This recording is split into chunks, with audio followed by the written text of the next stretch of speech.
Pernah gak sih lu buka Instagram atau YouTube niatnya cuma sebentar aja, terus ketemu konten yang bikin mikir, wah relate banget nih, sangat insightful. Lu nonton, lu baca, lu ngangguk. Terus lu pencet satu tombol kecil, save atau watch later.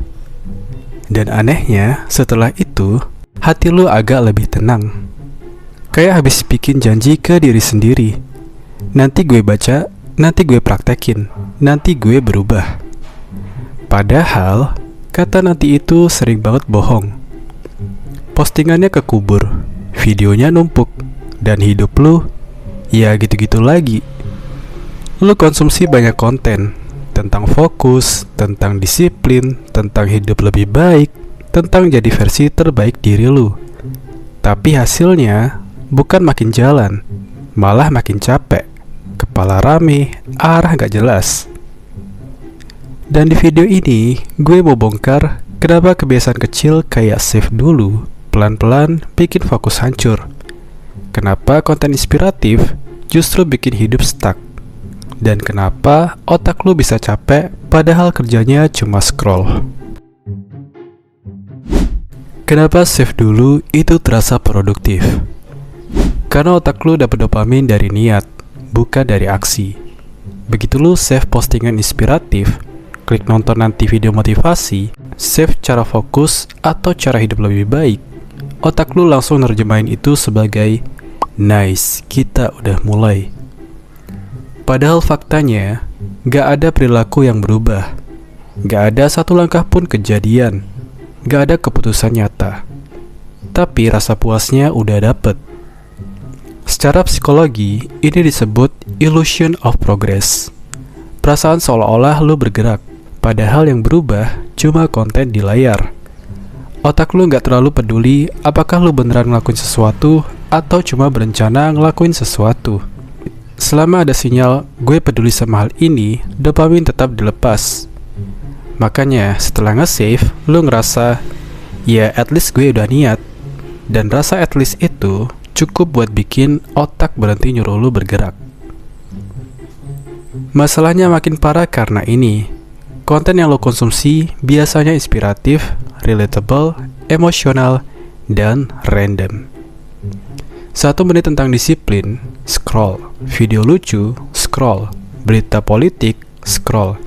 Tips fokus lagi, scroll. Otak lu dipaksa lompat-lompat pikiran tanpa pernah nyelesain satu ide. Dan pelan-pelan otak lu belajar pola baru.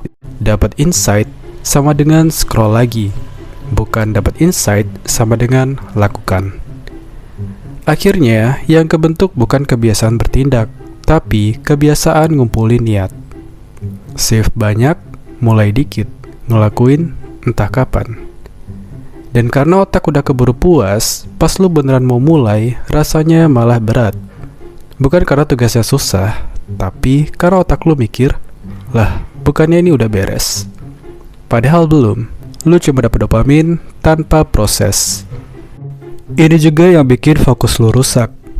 Karena fokus itu butuh satu hal sederhana, diam cukup lama di satu konteks. Sementara doom scrolling ngelatih kebalikannya. Lu lihat satu konten, otak mulai mikir dikit, belum selesai, kontennya ganti. Ganti lagi, ganti lagi, ganti lagi. Otak lu gak pernah bener-bener kelar mikir satu hal.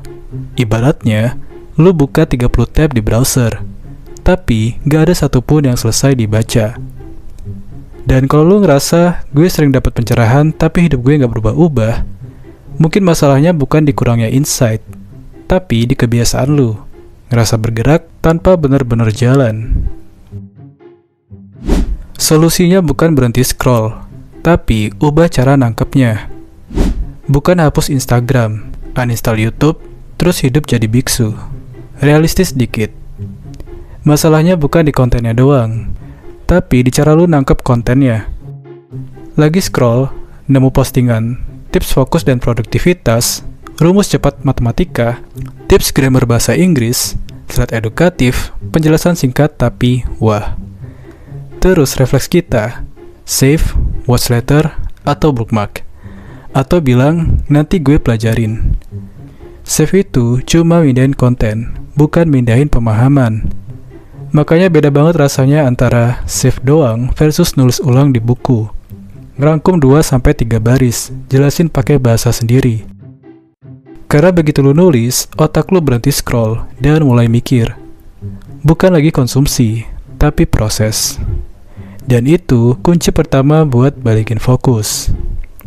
Solusi kedua, ganti mindset dari konsumsi ke eksekusi mini. Abis lu nulis atau ngerangkum, jangan berhenti di situ. Jangan tanya, ini konten bagus gak ya? Tapi tanya, versi paling kecil yang bisa gue lakuin sekarang apa? Bukan, gue harus paham semuanya. Gue harus konsisten 30 hari. Gue harus berubah total. Tapi, kerjain satu soal dari rumus tadi. Bikin satu kalimat pakai grammar baru. Ambil satu poin dari tips fokus. Lakuin hari itu. Buka dokumen, tulis satu baris aja. 2 menit pun cukup.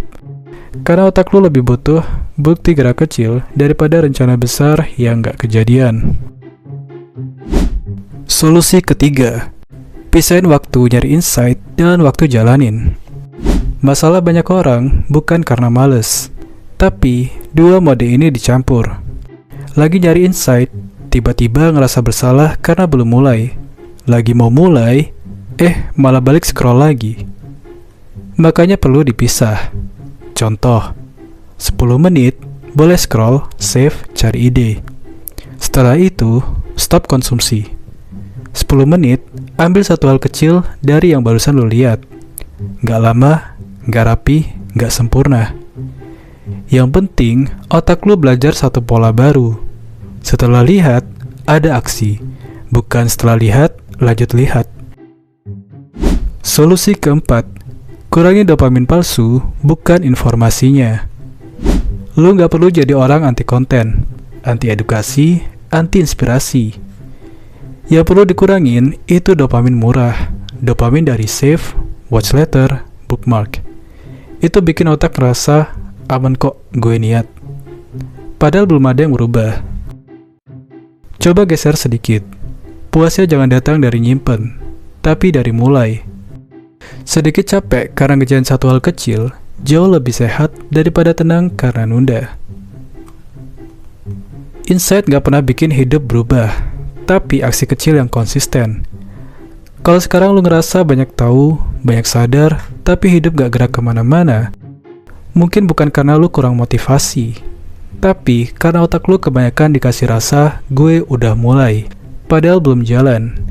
Dan begitu lu berhenti ngejar rasa itu, terus mulai gerak meski kecil, fokus pelan-pelan balik. Bukan karena lu jadi orang baru, tapi karena akhirnya lu berhenti cuma save hidup, dan mulai ngejalaninnya.